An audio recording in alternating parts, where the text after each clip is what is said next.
હા તો મિત્રો આજે કરવાની છે આ પાછળ દેખાય એ વંડામાંથી જાળી ફિટિંગ। આ બાજુ પપ્પુ શેઠ વિચાર કરતા હતા કે વાયને મસાલાનો પાર્ટ 4 આવે ને અરે કોમ ચાલુ કરી તો આ 78 વર્ષ જૂની જાળી ને આપણે કરવાની છે રિપેરિંગ। આ જાળીને જોઈને તો એવો વિચાર આવે કે વેસીને કેળા થઈ દઉં। હજી તો થોડીક જાળી ફિટ કરીને ફેર મસાલો ઘોળવા માંડ્યો આવ્યો। તો આ બધું કિચનથી નથી દૂર દાતું એટલે ટાવર ઉપર ચડીને ભય પડવાની વાત કરે। હવે મફુ કાકાનો જી ખાવાનું ચાલુ કરવું પડશે ને શેઠ તબલા ઉપડાઈને મારી નાખશે। એક તબલો મિલીને આવ્યો બીજો તબલો લેવા આવ્યા પણ આ બાજુ કિચનની ફાટી નાખમાં આવી ગઈ। તો તબલા વાળો પ્રોગ્રામ પટાઈ નાખ્યો ને હવે નીકળી જાય રેદું ભરવા। આ બાજુ ઝાપટવાનું ચાલુ છે ને ઓલી બાજુ રોટલી બનાવવાનું। તો ફાઇનલી ખાવા બીજું ખાઈ રહ્યા ને આવી ગઈ છે નવી જાળી એટલે આવી ગયા ફિટ કરવા। તો ફટોફટમાં નવી જાળીના ફેટલે ખોલીને પાથરી નાખે ને હવે સડાવવાની છે આપણે દિવાલ ઉપર।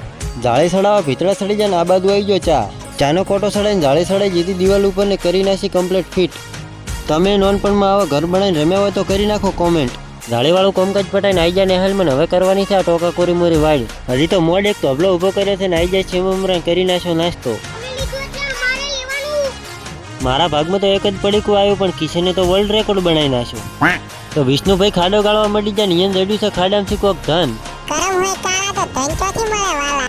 टेक्नोलॉजी अच्छे दिन है મારો બેટો આખો દાડો ફૂલ માર્યો ને હોદ પડીને વાયરમાં હલવાઈ ગયો। भाई यहाँ पे क्या हो रहा भाई। ફાઇનલી ટોકા કોરી મોરી વાડ થઈ ગઈ કમ્પ્લીટ ને વ્લોગ સારો લાગ્યો તો લાઈક શેર અને સબસ્ક્રાઇબ કરી દેજો। મળીએ બીજા વ્લોગમાં।